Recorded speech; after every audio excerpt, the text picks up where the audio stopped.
మేడ్చల్ మల్కాజిగిరి జిల్లాలోని శామీర్పేట తహసీల్దార్ కార్యాలయంలో అవినీతి నిరోధక శాఖ అధికారులు ఆకస్మిక దాడులు నిర్వహించారు. రంగారెడ్డి ఏసీబీ డీఎస్పీ ఆనంద్ కుమార్ నేతృత్వంలో ఈ తనిఖీలు చేపట్టినట్లు సమాచారం. అనంతరం నిర్వహించిన మీడియా సమావేశంలో ఏసీబీ డీఎస్పీ ఆనంద్ కుమార్ మాట్లాడుతూ శామీర్పేట మండలం అలియాబాద్ ప్రాంతంలో సుమారు 30 ఎకరాల భూమి కన్వర్షన్ కు సంబంధించి రైతు కన్సల్టెంట్ నుంచి భారీ మొత్తం నుంచి డబుల్ డిమాండ్ చేసినట్లు వచ్చిన ఫిర్యాదు మేరకు విచారణ చేపట్టినట్లు వెల్లడించారు. ఎకరానికి 1 లక్ష చొప్పున మొత్తం 30 లక్షలు డిమాండ్ చేసినట్లు ప్రాథమిక విచారణలో తేలిందన్నారు. ఈ వ్యవహారంలో తహసీల్దార్ డ్రైవర్ ద్వారా 2 లక్షలు తీసుకుంటుండగా రెడ్ హ్యాండెడ్ గా పట్టుకున్నారు. కార్యాలయంలోకి కీలక పత్రాలు, ఆ భూమి అనుమతులకు సంబంధించి రికార్డులను స్వాధీనం చేసుకుని పరిశీలిస్తున్నామని, ఎంఆర్ఓ తో పాటు ఆర్డీఓ కీసర రాజేష్ పలువురు సిబ్బందిని విచారిస్తున్నామని తెలిపారు. పూర్తి వివరాలు త్వరలో వెల్లడిస్తామని ఏసీబీ అధికారులు పేర్కొన్నారు. ఇదిలా ఉండగా 2024లో కూడా శామీర్పేట తహసీల్దార్ కార్యాలయంలో పనిచేసిన ఎంఆర్ఓ సత్యనారాయణ 2 లక్షల లంచం కేసులో డ్రైవర్ తో కలిసి ఏసీబీకి చిక్కిన ఘటన అప్పట్లో సంచలనం సృష్టించింది.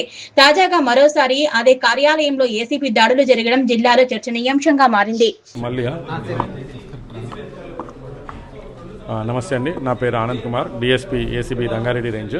మాకు ఒక కంప్లైంట్ రావడం జరిగింది. ఇక్కడ కొంతమంది రైతులు ఈ అలియాబాద్ ఏరియాలో ఉన్న వాళ్ళు కొంతమంది రైతులు ఒక 30 ఎకరాల భూమిని నాలా కన్వర్షన్ కోసం అని చెప్పేసి అప్లై చేసుకున్నాము. ఇక్కడ ఎంఆర్ఓ గారిని సంప్రదిస్తే 30 లక్షల రూపాయల దాకా ఖర్చు అవుతుందని చెప్పడం జరిగిందని చెప్పేసి వాళ్ళు మాకు ఫిర్యాదు చేయడం జరిగింది. 1 ఎకరానికి 1 లక్ష రూపాయల చొప్పున ఎంఆర్ఓ గారు తహసీల్దార్ అయిన సుచరిత గారు డిమాండ్ చేస్తున్నారని మాకు చెప్పడం జరిగింది. సో వాళ్ళ యొక్క కంప్లైంట్ని మేము తీసుకొని ఈరోజు దాన్ని విడతల వారీగా 1 లక్ష రూపాయలకి 1 ఎకరం చొప్పున ఇవ్వడానికి తను ఒప్పుకుంది. వాళ్ళు మళ్ళీ ఫర్దర్గా రిక్వెస్ట్ చేసినప్పుడు సో ఈరోజు ఒక 2 lakhs రూపీస్ తీసుకొని వచ్చినప్పుడు